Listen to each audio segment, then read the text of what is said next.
Alors, je suis avec Adèle, toujours, mon acolyte qui est reparti à Londres. Et aujourd'hui, on va parler des réseaux sociaux en ce moment. Devrais-tu quitter les réseaux sociaux en cette période troublée de Covid-19 ? Salut Adèle. Salut Alex, toujours un plaisir d'échanger avec toi et d'apporter de la valeur un peu à nos auditeurs, essayer de les aider de manière très très humble, hein. Donc c'est que de l'expérience, on ne fait parler que de l'expérience, on n'invente pas du tout des théories à tout va. Un sujet qui est d'actualité aujourd'hui, c'est la connectivité ou le temps passé sur les réseaux sociaux qui ne cesse d'augmenter de jour en jour. Et il me semblait que c'était un sujet assez intéressant de par mon expérience dans les réseaux sociaux, ayant créé moi-même une app, ayant étudié aussi tous les travers, les avantages et les inconvénients des réseaux sociaux, l'utilisation, etc.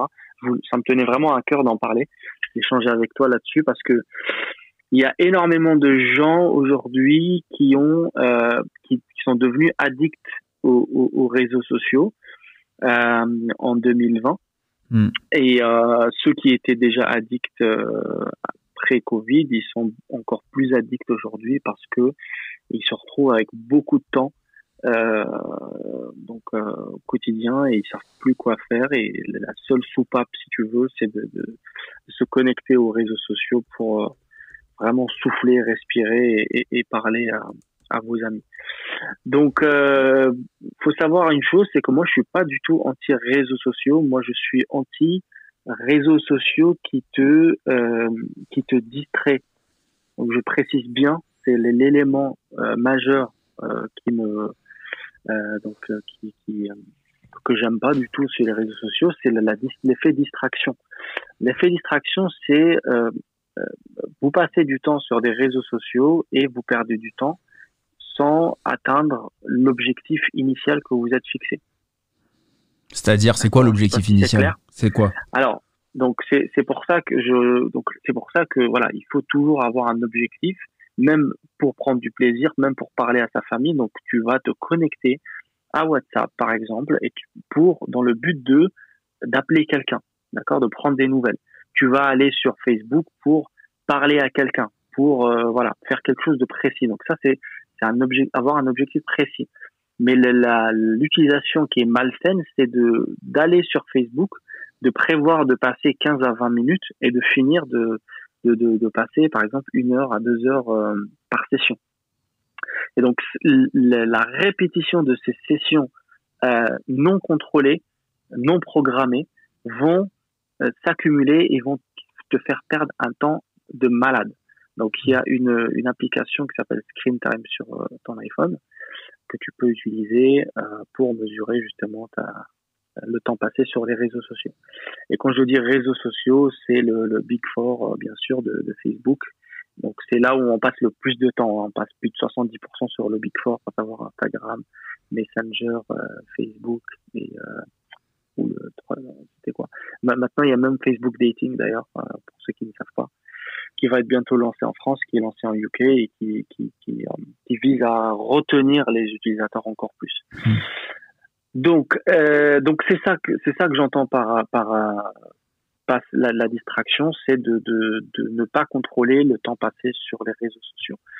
L'idée derrière tout ça, c'est de te poser la simple question, c'est j'ai du temps, d'accord, j'ai du temps en 2020, j'ai peut-être perdu mon emploi, je me fais peut-être chier, c'est le confinement, il n'y a rien à faire, etc. Qu'est-ce que je vais faire de ce temps ? Est-ce que je vais consommer de la drogue en continu ? Donc les réseaux sociaux, c'est une drogue au final, hein. Ça a été designé de manière à te rendre addict, à passer le plus de temps pour générer le plus de revenus. Il y a une métrique qui est clé dans les réseaux sociaux, c'est l'engagement. Plus des utilisateurs sont engagés dans un réseau social, plus ils rapportent de l'argent. Donc on parle même de chiffre d'affaires par utilisateur, d'accord ? Là où toi tu ne payes rien, tu vas donner de la data gratuitement, eux ils vont faire de l'argent sur toi, d'accord ? C'est un échange de bons procédés. Toi tu vas passer du temps pour t'amuser, pour faire ce que tu veux. Je dis pas que tu vas juste être distrait. Je dis que tu vas passer du temps avec ta famille, tu vas parler à tes amis, ça c'est du temps que tu valorises, mais il y a du temps qui n'est pas contrôlé, c'est le temps que tu passes sur les publicités, sur le scrolling, à essayer d'aller en bas de page à chaque fois pour chercher des news, etc. Donc ça, c'est le temps que tu dois contrôler, d'accord? Et tu peux limiter l'usage des applications à 2 heures par jour, par exemple. Donc ça existe sur les téléphones, les smartphones. Alors pourquoi je fais chier les gens avec ce sujet? C'est très très très important parce que si tu veux, déjà, comme je l'ai dit, les réseaux sociaux, il faut que les gens comprennent que c'est une drogue, d'accord? Le problème, c'est que c'est la seule drogue sur le marché aujourd'hui qui n'est pas régulée, qui n'est pas interdite, qui est en libre accès, d'accord? Parce que, si tu veux, les réseaux sociaux produisent les mêmes effets, exactement les mêmes effets que les drogues traditionnelles, exactement. Donc c'est la dopamine qui revient à chaque fois, qui te rend addict, etc., et qui te laisse un peu, qui te fait perdre du temps en continu. Donc c'est déjà prendre conscience de cet effet-là, déjà c'est un grand pas. Et de deux, donc c'est l'idée derrière tout ça, c'est de te poser les bonnes questions. Est-ce que tu veux passer cette année, comme peut-être tu l'as déjà fait en 2020, à perdre du temps au lieu d'aller atteindre tes objectifs? Donc on est dans une période incertaine, on est dans le flou, on ne sait pas quand est-ce que ça va se terminer. Est-ce que est-ce que tu veux perdre du poids cette année? Est-ce que tu veux être plus fit? Est-ce que tu veux manger sainement? Est-ce que tu veux augmenter tes revenus, acheter des biens, des appartements, etc. C'est quoi tes objectifs? Déjà, démarre de tes objectifs et dresse un plan d'action qui te permettra d'atteindre ces objectifs-là. Donc, pourquoi on fait tout ça? C'est pour prendre le contrôle de ta vie. D'accord? Quand je dis réseaux sociaux, ça peut être même Netflix. D'accord? Si tu passes ta journée à travailler le soir même, tu passes 2 heures sur le Big Four et les réseaux sociaux, plus 1 heure à 2 heures sur Netflix, bah, t'as plus vraiment de temps pour faire autre chose, pour accomplir tes objectifs, tes rêves. D'accord? Tu vas rentrer dans une spirale infernale au fur et à mesure. Donc l'idée, c'est vraiment de reprendre contrôle sur ta vie et de faire ce que t'aimes. Donc ça, c'est déjà de te rendre compte de ça. Donc réduire le temps passé sur les réseaux sociaux, ça va créer un gap, ça va créer du temps libre. Ce temps libre-là, ce que tu vas faire, c'est que tu vas le remplir avec des tâches productives qui te permettent d'atteindre tes objectifs. Des objectifs, au final. D'accord? Donc c'est remplir ton calendrier de choses productives qui te mènent vers ce qu'on appelle la traction, qui est l'opposé de la distraction. Donc c'est ça les deux concepts qu'il faut comprendre. Une fois que tu te rapproches de plus en plus de tes objectifs, tu vas être plus satisfait sur le long terme. D'accord? Tu vas peut-être être frustré sur le court terme parce que tu vas avoir des espèces je sais pas moi, c'est comme si tu arrêtes de fumer. Quand tu arrêtes de fumer, tu trembles, tu as un surplus d'énergie qu'il faut que tu dépenses. Ouais, c'est exactement la même chose. Il faut que tu trouves des échappatoires qui te permettent de réaliser tes rêves. Moi, je parle à titre d'exemple ici, j'ai arrêté il y a 2-3 semaines, j'ai arrêté Facebook et Instagram. J'ai supprimé les applications. Donc, je ne me connecte que sur la version desktop. Donc, j'ai rendu l'accès à ces applications difficile pour moi, exprès, pour pas passer de temps à tout va. Et ça m'a créé un gap dans ma vie, ça m'a libéré beaucoup d'heures le soir. Qu'est-ce que je fais maintenant? J'ai adopté des nouvelles habitudes. D'accord? Une nouvelle habitude dont je suis vraiment fier pour l'instant, ça se passe bien, c'est de faire ma gym tous les jours. D'accord? Et la cuisine aussi. La cuisine, je cuisine tous les jours, je fais ma gym tous les jours. Donc je vais pas faire une grosse session, je vais faire une bonne session d'une demi-heure juste après le travail.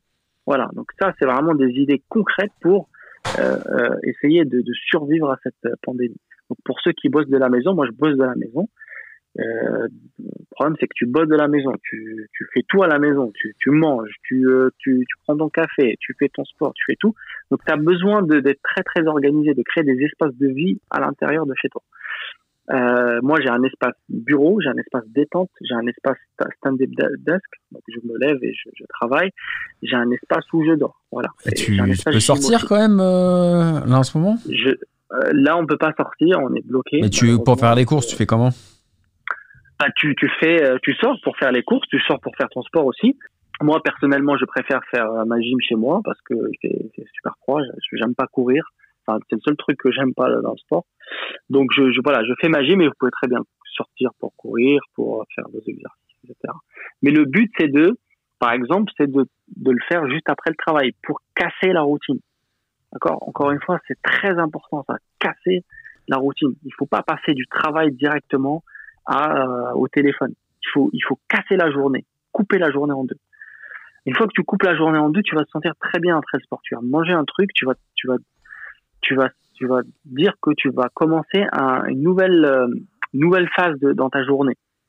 D'accord? C'est comme si tu te sentais un peu frais, encore plus frais que la matinée et que tu voulais démarrer quelque chose de nouveau. Donc, je sais pas, moi, tu peux regarder la télé après, tu peux lire un bouquin, tu peux dessiner, tu peux faire plein de trucs. Ou alors, tu peux faire un walk, tu peux sortir pour faire une marche, hein, c'est pas un souci.